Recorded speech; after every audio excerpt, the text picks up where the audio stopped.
And we're recording. And we're back. Back! Another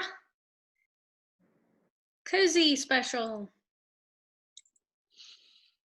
Here, take my koozie so your beer stays cold, or neither one of us have beer. I got some spring water, which is not as good as purified drinking water, I've learned. Wild. Oh. I have grapefruit spiked seltzer. Oh. So what do you think? The guy just stands down there at the river like, glug, glug, glug, glug, glug. And then they don't purify it. Yeah. So that's why it's not as good. Yeah. Yeah. You're gonna find some little water bugs floating around in there. Yeah. At least we have our really cool koozies with our names on them. Yeah. Mine says killer. Mine says Nuwanda. Ooh. And if you know what this is, you know what this is. And you know what our video is going to be about today. Yes. But you may not know. So, for those of you that don't know, this is the Marriott carpet. Well, it used to be. Not anymore. Yeah, it's the Marriott carpet pattern. Yeah. Though there are bits of the actual carpet that you can purchase if you so choose to do that. But for $100,000. And why, you might ask yourself, would you want a piece of carpet from a hotel that's probably been walked on by millions of feet? Yeah, walked on at a minimum. What else has happened on this carpet? Best case scenario, just walked on. Though admittedly, because that carpet's in downtown Atlanta, you walked on the street and then you walked on the carpet. Yeah. But the carpet is iconic because it is specific to DragonCon. Yep. And that's what we're going to talk about today because we love it and we're excited about it and hope it doesn't get canceled this year. Yes. Yeah. Hopefully we're able to join up with 80 to 90,000 of our not closest friends, people that we don't know, but we kind of like anyway, even though we don't know them. Mm-hmm. We all share a common interest, so we got the bond, the DragonCon bond going on. Yes. And the carpet, little history lesson for you. Actually, so we're going to talk about DragonCon. But when I was preparing for this episode, I was going back through old pictures, and there's pictures, with the carpet, and I thought, iconic. Yeah. It's funny how certain things become really famous, and once you kind of get into the DragonCon family and you feel like you need some of this merchandise, or at least you know what it is, and so you can always tell the newbies, because they're like, why does everybody have this pattern? Why does everybody care about this carpet? Yeah. Wait, you'll understand if you stick around. Yeah, exactly. And then, they had this carpet forever. They tore it up. The DragonCon people, the diehards, went and dumpster dove for the carpet. And now it's costumes are made of it, koozies are made of it. We have buttons, lanyards. There's all kinds of stuff that you can get made. Yeah. Pattern now, so. But back in the day, we didn't know either. We didn't know about the carpet. We didn't know about the con. No. We didn't know. I feel like nowadays people have heard of it, especially people in Georgia, because it's, happens in Atlanta every single year. But, we started, this was back in 2007. No idea. We'd never been to anything like it. I mean, I may have heard of Comic Con at that time, like San Diego Comic Con. I can't really remember. But definitely not DragonCon.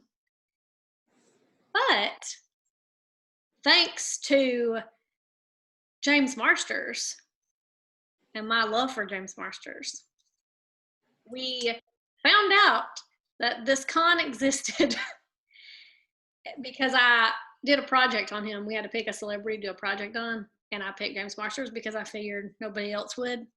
And a lot of people didn't know who he was, and I felt like they should. So anyway, I found his website and I was stalking him like you do. And it said he's going to be at this thing called DragonCon in Atlanta. And I was like, Atlanta is not that far away from us. So I don't know. It was only like, it wasn't that far ahead of time, right? That we learned about it and decided we were going. No, it was, I mean, probably like, I don't know, maybe a month or two. It wasn't like when we found out that the One Tree Hill tour was coming the afternoon of the day we figured it out. That was my bad. Straight up. Hey, that's okay. But we made it. Not in time to meet them, but we did get to see the concert. Yeah. It's all good in the hood. Yeah. So anyhow, we found out that DragonCon existed in 2007. That James Marsters was going to be there. And also, when we looked it up, we found out that there were some people from Harry Potter that were going to be there. Which is Courtney's like, because Buffy's like my main fandom. But Harry Potter's like Courtney's main fandom. So then she was totally on board too. Yes, definitely. We found out James and Oliver Phelps, who play Fred and George Weasley, were going to be there. And then, I mean, I was going to go anyway to support Mal, but, maybe protect her. I feel like I'm the protector sometimes of the group. But we were, then I found out they were coming, and I thought, we totes going. Yeah. So we left, headed down there for one day on Sunday, I believe, and had no clue what to expect and back then it was only in 3 hotels? Yeah. And there were there were a lot of people, but not nearly as many people as that are there now. No. I wouldn't know how many thousands, but not close to the 80 or 90,000 there are now that come. No, for sure not. So, yeah, we got down there and discovered a whole new world. Yes. Yeah, we were probably we were definitely not as open-minded and, we really honestly, we weren't as open-minded as we are now, but we also weren't as big of geeks as we are now. Yeah. Because like she said, she had Buffy, I had Harry Potter.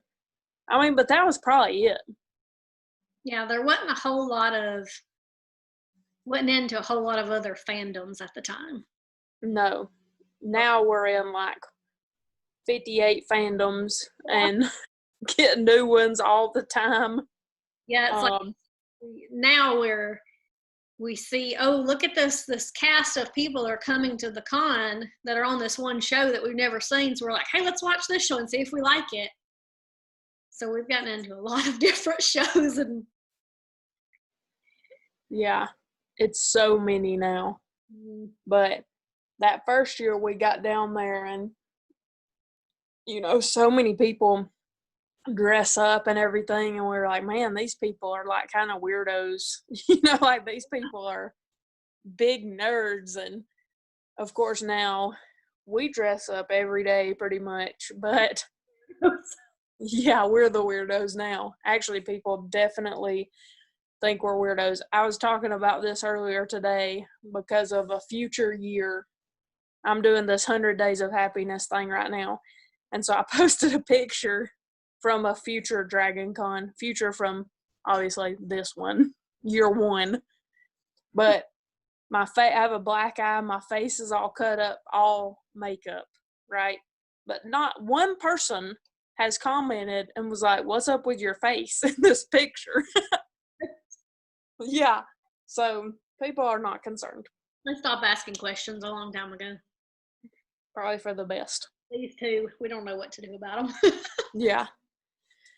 So year one, we get down there. There's all these people in costumes. Some that I, to this day, am convinced violate the laws of public decency.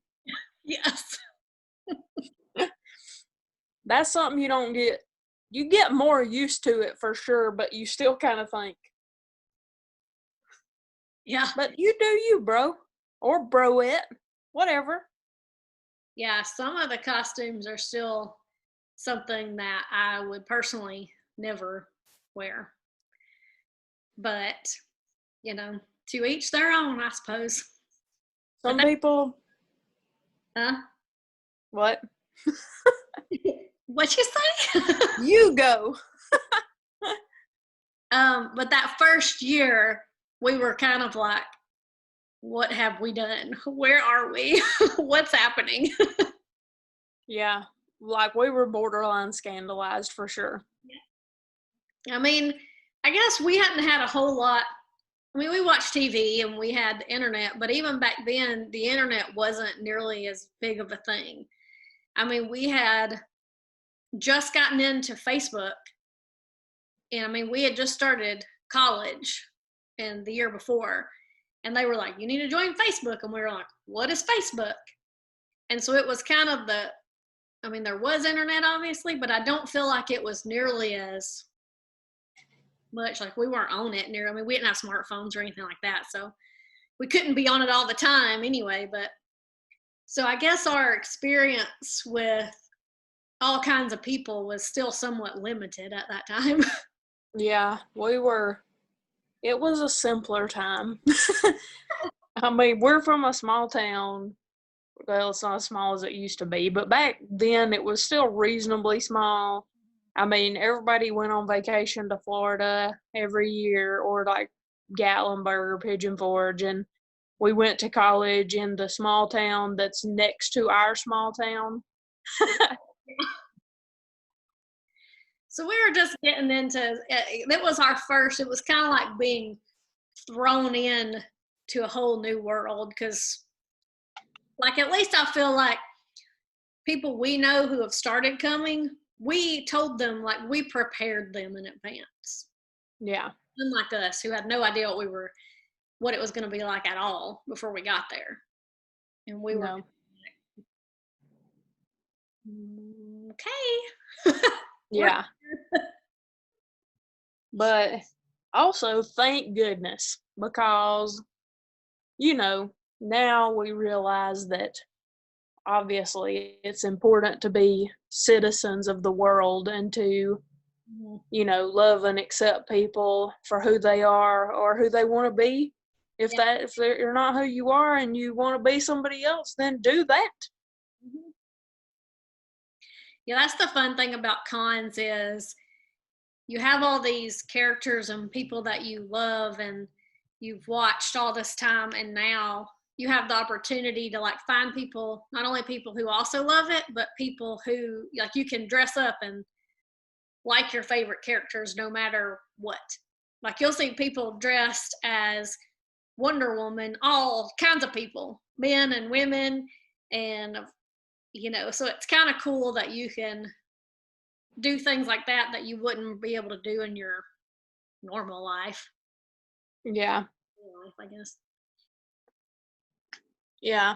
It's a good escape, and it's a good lesson for people to learn that, you need to love other people. Mm-hmm. Be kind to other people. And that's one thing about DragonCon, especially, is I feel like almost everybody you meet, whether you're standing in line, everybody always seems so friendly. And you meet all sorts of people, and some people we've kind of kept in contact with on Facebook and stuff. And we, if we run into them at the con, we're like, oh, hey, how have you been? So you can make, and a lot of people make new friends, and a lot of people actually find love and have gotten married at DragonCon. We attended a wedding one time, but that's for a future year. Yeah. So I guess we'll crack into year one. It's pretty short because in year one we thought, let's just go meet famous people. Yeah, we were really just in it to meet those three people, and we did that. But that was, I don't know, because we didn't really go to I don't think we went to any panels or dances or anything like that the first year we went. No. And we really didn't understand people that did, because we were just in it for the famous people. So I'm going to share some of our photos from that year, and we can talk about getting to meet them. Okay. So we'll kind of talk about who we met. We already talked about what we did. And then we'll talk about what we learned, more about what we learned in the first year. Actually, that'll probably come up while we're talking about who we met.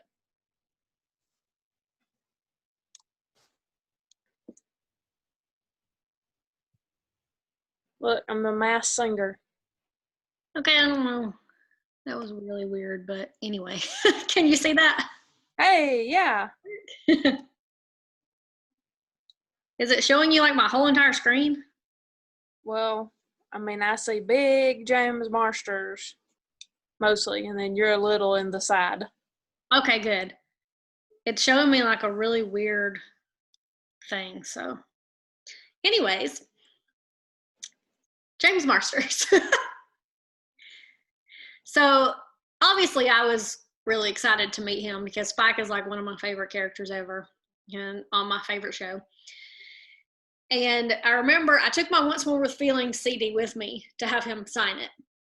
And when we first walked in and I like saw him sitting there, I was automatically freaking out.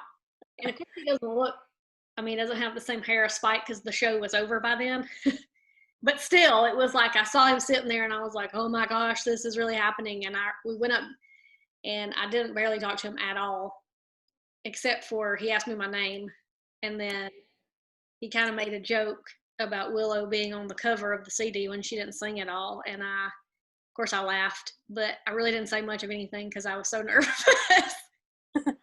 Which is typical me. I don't say a whole lot to famous people anyway, usually, but it was super exciting. And I can remember debating on whether I wanted to spend, because I think his autograph was like $20 or something at the time.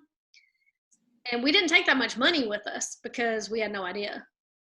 We had just taken enough like to buy our badges and then some extra like for autographs and whatever. And we figured out they had photo ops. And his was like $60. And I was like, do I want this? I mean, I knew I kind of wanted it, but I'm like, is it worth $60? Like, I don't know if I want $60 on this. And eventually I broke it down, obviously, and got the picture. But nowadays, $60, I don't bat an eyelash at $60 for a photo op. But yeah, that was my James Marsters experience. He looks shorter, by the way, because he was sitting on a stool because he had injured himself on like a movie set or something. So he is taller. He's not super tall, but he is taller than me, even though he doesn't look like it in the photo. Yeah. Also, not British. No, if you did not know that, he is not British. Very good job. I don't think I knew that till we got there. And I was like, Like, what is this? Yeah. So, yeah, it was cool to meet him. I know Mallory was ecstatic because she fainted. She didn't faint. No, but it was one of that along with which we'll probably do a video sometime on our favorite and least favorite celebrity encounters. But that one definitely is one of my favorites and the most nerve-wracking ones. But it was also like one of the first times I'd ever met a famous person. So Yeah, prior to this, we'd only met like Major League Baseball players and stuff. yeah. Ah, James Oliver Phelps. Is my makeup terrible back then or what? Like a raccoon. I don't have makeup on, I don't think. I guess that was back when I didn't. Like today. Well, I like a more natural look now. I Yeah. do have makeup on, but so I was really excited to meet them because, like we talked about, I was a big Harry Potter buff, and this was like 2 for the price of 1. Mhm. So literally, and back then we didn't know if people did pictures at their tables and stuff like that where they were signing autographs, but I prefer pictures to autographs, so I don't really get that many autographs, which Mal doesn't either. It's just the very exceptional, top-notch people that she gets and that I get. So we got to meet them, and they were really cool. They were really nice people, of course, and most people we've met are nice. Spoiler alert. Yeah. We only met, I don't know if we've ever met anybody who was like straight up terrible. We No. met a few people who weren't super friendly, like weren't as friendly as we would kind of hope. Because most people we meet, it's at a convention. So you kind of expect people to be like nice at conventions because, that's what they're there for, is to meet fans. But Yeah. Yeah, but, if you're not, mostly we think too, if you don't want to meet people, don't go to the convention. yeah, I don't get celebrities who come there and act like they'd rather be somewhere else. Yeah, really. But the next person we'll show is somebody who was very nice to do a picture for free. What? Aquaman. Dun, dun. Called Drogo. Yeah. Back before he was, well, I don't him know, he might have been in, when I don't know when Game of Thrones came out. No, it wasn't out yet, was it? It wasn't out at I that time. don't know. I think this was still, he was just Battlestar Galactica. I think that's the one he was on. Yeah. He was on one of those shows that we don't watch still to this day, but I knew him from this show that was only on for one season on Fox called North Shore. And I loved that show, and I love Jason Momoa's character, Frankie. And so, really and for true, like we were talking about with the money. So, tip 1, take lots of cash with you. Yes. Because they don't always, not everybody accepts credit cards, and sometimes it's just easier if you have cash to do certain things. So, I think we found out at the last minute that he was going to be there. But I think his photo op, again, I was like, I'm not paying that, So we stood in his line, like out from his line back a little ways, and like snuck pictures of him for 20 minutes probably. And finally this woman came over and said, you can go like talk to him for free. So I walked up there and I told him, love North Shore, all that stuff. And I said, I really wanted to get a picture with you, but we ran out of money, and but it's so nice to meet you. And that was true. We had run out of money, actually, because also I don't even think we probably had debit cards, maybe, but we didn't have credit cards. So even if we could have done that, we couldn't have done that. So he said, oh, well, if there was something I could do, because they've all got handlers and there's rules and regs, and I get that. So I didn't begrudge him that, and he said, but it was nice to meet you too, and shook my hand and asked me what my name was, and I told him, and as I was walking away, I heard him say, hey, Courtney, and I turned around and he waved me back over. So I walked back over and he took a picture with me for free. And I was so excited.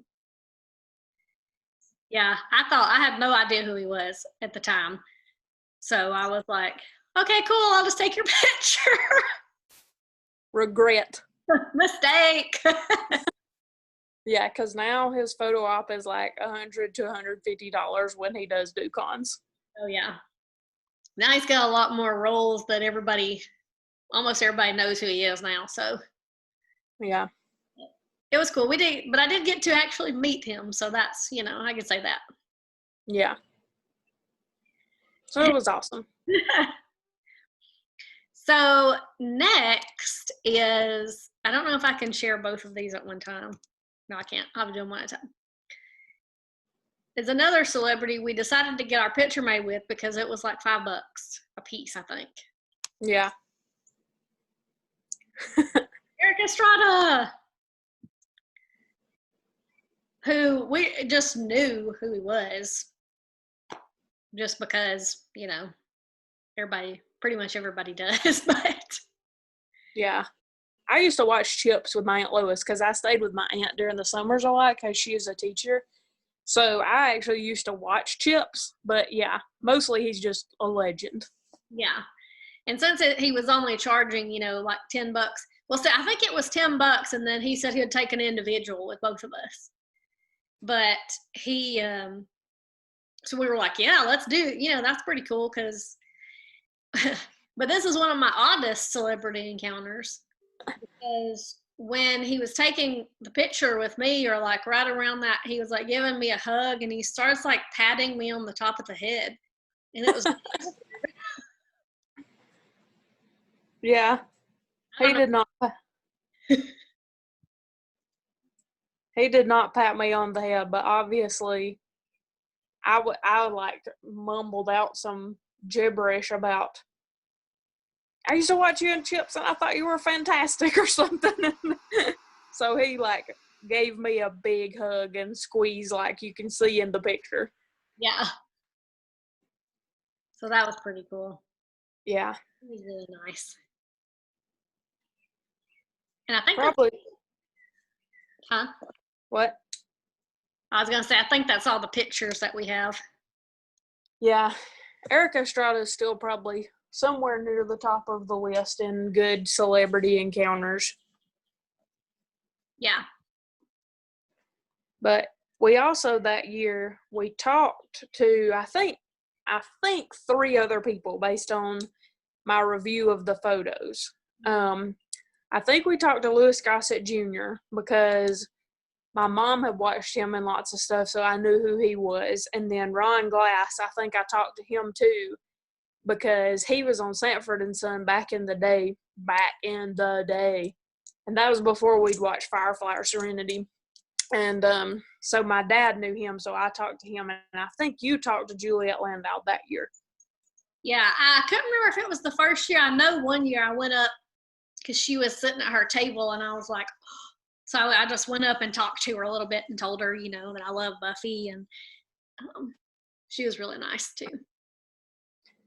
Yeah, all of them were nice and told cool stories and didn't mind at all, that we were just like wanting to say hey and stuff. Yeah.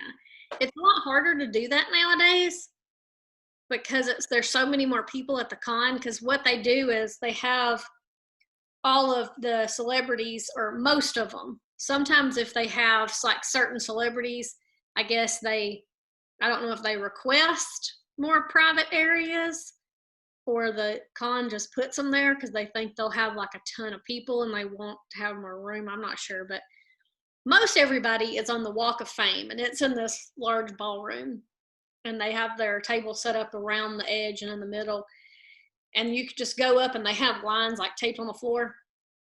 But since there's so many people, they actually limit the number of people they let into the Walk of Fame now. And but even with the number they let in, if it's a somewhat popular celebrity, it's hard to get in the line and just to talk to them. And some lines they won't even let you in if you're not buying anything. Yeah. Back then it wasn't like that because there wasn't, like I said, nearly as many people back then. No, I think the longest line when we went that year was for James and Oliver Phelps. But the thing about it is, and of course, this is something we've learned over time, but when you do the photo ops, it's basically like you walk into the shot, it's like, hey, how you doing? Click, bye. Mm-hmm. You don't have time to talk to them. In fact, the photographer will, and the people working in there will kind of yell at you if you try to talk to them. They're like, yeah, yeah, especially the old photographer. Yeah, he was there for a long time. In recent years, they got a new photographer, but yeah, we won't name names or nothing, but you know. Yeah, if you've been there, you know what I'm talking about. Yeah. So he's okay, but Things go a lot more efficiently now. They can get you, because back then you had to. It took a long time, even though there was way less people. It took a long time to get your stuff, to get your pictures afterwards. You had to come back later to get them most of the time.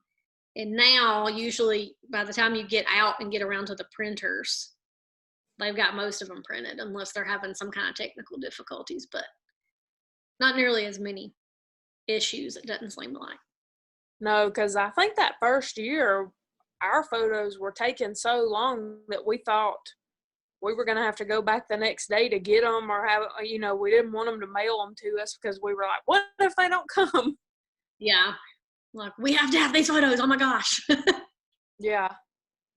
So, but that was it. That was pretty much year one. I mean, I remember in year one too, the Walk of Fame and the photo ops I don't think they were in the same building, because I know we kept having to go back and forth between the buildings, and like by the end of the first day, we had kind of finally figured out the order of the buildings. Mm-hmm. And we were so proud that we'd figured that out, because it was so confusing at first. Yeah. Because what they had it was in the Marriott and the Hilton and Hyatt. Hilton and Hyatt that first year. Yeah. It's in those three, plus what, 2 other hotels, all of America's marked. Yep. Yeah. It's in the Sheraton. Rhone. Yeah. In the Westin. Mm-hmm. America's marked. So now it takes, which I guess really it takes the longest to get up to the Westin from the other. The other are somewhat, I mean, the Sheraton's a little bit off, but so you will get your steps in. Yeah. Be prepared for that. Think about that when you choose your outfit. It's always hot. I don't know how some people don't die in their costumes. Like, I think if you have a good costume and it's like big, or you have long sleeves, like you have a lot to wear, it's best if you put it on like at night to go to the hotels to mingle or to events, because you'll probably roast alive during the day, especially if you're standing in line, because now that there's so many people, a lot of the lines for panels are outside. So you have to wrap around the hotels. So think about that in your footwear. That's why I would never ever wear heels or anything like that to DragonCon, because we walk so much and stand so much, my feet would be dead.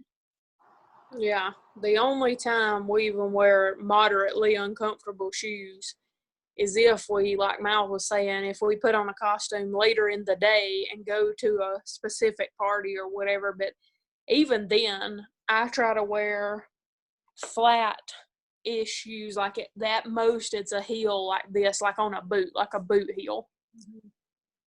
Yeah, you got to be careful. And some people, I think, and the Marriott's is one of the main places that people go to congregate at night or in the late afternoon. So if you want to see a lot of cool costumes, I mean, you'll see people walking around everywhere, but a lot of people will change into their craziest, biggest stuff and go to the Marriott. And that's where you'll see take a lot of pictures with people or of people. Yeah. Yeah. So, oh, and we forgot, they got that ballroom in 200 Peachtree too now. Oh yeah, they've added that in recent years. Yep. So it's crazy, but I guess that would be some of our just general big tips if you're going for the first time would be to make sure you have cash, lots of cash. They do have ATMs, but they'll charge you, of course, to take money out. And consider what you're wearing. And stay hydrated. Yeah. Carry a water bottle is always a good idea. Just be prepared to stand in line and wait. So you might want to have like extra battery packs or chargers to carry around with you if you're on your phone a lot. Or like games, people bring card games and other stuff like that to be playing online, because you'll probably spend, if you're like us, Emily, if you go to panels, if you get photo ops, if you get autographs, you're going to be standing in line all day. If you go to donate blood. Yep. Yep. You will be, regardless of what you do, you'll probably be standing in line for a long time. Yeah. Hurry up and wait. Yep. Be prepared. And like the check-in line just for registration is usually pretty crazy too. And the best deal, the first several years we only went one day. Then we started going 2 days. Then we went 3 days, and now we go the whole weekend. We go down Thursday and come home on Monday. And we started renting hotels, and so eventually in our DragonCon series, we'll get to where things started slowly shifting, and so now we're like all weekend, we stay in Atlanta all weekend. And that's another thing, even if you live close to Atlanta, like we only live about 50 miles from Atlanta, which can take anywhere from like an hour to 2, depending on the traffic, to get up there and back. It's still, once you do it every day, you're like, it's not worth it. We're just going to stay. We're just going to stay. But look into, all the hotels get filled up really quick. So you have to kind of plan way ahead of time. Like we have our room booked for this year and for next year already. And you have to be there when they open up those hotels. I don't know when they do that usually. It's a little bit after the con's over, isn't it? Yeah. But it's like the Hunger Games, man. You have to be on it, or look at other options. And it used to, you could stay in Midtown or stay up a couple MARTA stops and ride the train down, which is what we did. But now it's hard to even get hotels in Midtown. Yeah. So, I mean, that's why we book every year. We'll make sure we're always 2 years booked in advance. Yeah. For where we're staying, so. Yeah, we started doing that, I guess, a year or 2 ago, maybe. Yeah, because we were having trouble finding a place. And we kept every place we had stayed before we couldn't get into. Yeah. So when we're like, let's book it out for several years. Yeah. And I don't know, so far they haven't capped, how many tickets that they'll sell, but we're always afraid they're going to, because it seems like it gets bigger every year. And so, you want to make sure, don't wait till the last minute to buy your ticket, because you never know when they might say, we're not selling anymore. Yeah, I think the only thing they've ever capped is Saturday only passes. But we always, I don't know, some tips and tricks I don't want to give away, because then I give away all our secrets. But we buy our passes a year in advance too. Like we buy next year's pass the day we come home or at the con. Yeah, because they open that up usually around the time of the con for next year. Yeah. So you can go ahead and buy, and it's cheaper too to do it that way. The closer to the con you get, the more expensive the tickets are. So. Yeah. So that is DragonCon Year 1 and general tips and tricks. More to come as we continue the DragonCon series. Yep. Will be. You will learn about more dramatic fan groups like the Cult of the Carpet. More cults to come. Oh yeah. Oddly. Wait until 2019. Yep, we got a very interesting cult for that video to talk about. Yes. So stay tuned to whatever, I forgot what we were calling this show. Armic World. Yeah. Armic World. Stay tuned for more of our videos from home while we're still in quarantine. Yes. Hopefully soon we will be back together, less than 6 feet apart. Yeah. Like we could just both sit on your couch and do this. All right, well, until the next video. Bye-bye. Bye.